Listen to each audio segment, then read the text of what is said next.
the government established a biosphere, which is kind of it's not really a reservation, it's just an area that is declared as very sensitive and very important for the ecosystem in the region. And so different rules apply for that area in terms of what are you allowed to plant and or how many heads of cattle can you have on how much land, and rules like that. Yeah, for sure. To protect in a way that ecosystem, and in that area is a private reservation from I forget now from which organization, the Nature Conservancy. Oh, okay, yeah. Supported by the Nature Conservancy. Yeah. And when the government established this biosphere, the Mennonites thought it was all an idea, or was because of this reservation, and so the people from this reservation, from the organization, really wanted to have the dialogue with the Mennonites. One, because they said they are farmers, they have the same concerns that we have with water and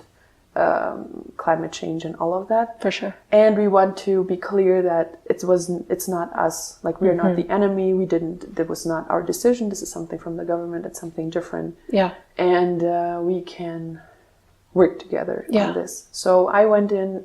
I was the only woman in the room. Yeah, for sure. Mennonite men on one side, men from conservationist people on the other, and I was the only woman in the room. Yeah. And as it turns out, the Mennonites had very limited Spanish. Oh, okay, yeah. And I was supposed to be there to kind of help the conservationists have a better idea about, cultural things that would help in the dialogue, would support the dialogue process and not make it break down because of misunderstandings. But I ended up being a translator as well. And there I also felt a respect and openness from these Mennonite men, very conservative, very conservative. We would label them as conservative. Yeah. But and during the breaks they would come and we would talk shop, we would talk business. And, they would express their concerns and so maybe one could say there is in a certain way a shift, or there is maybe a growing openness also to female leadership in that sense, and maybe a little cultural change happening in a certain way, or openness to these things that are more maybe seen as a cultural thing coming from a different culture. Yeah, absolutely. Into this community. Yeah, absolutely.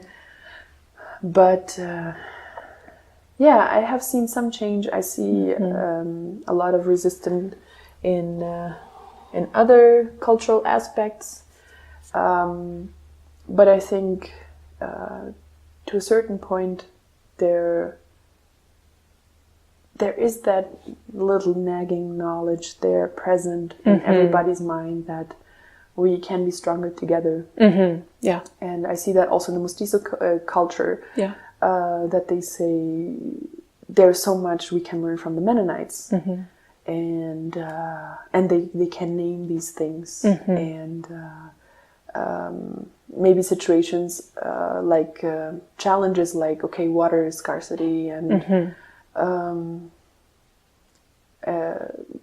will end up, I hope, that will continue bringing people together to talk about, what can be solutions to things that might affect us, and therefore be an opportunity also for cross-cultural connection in the community.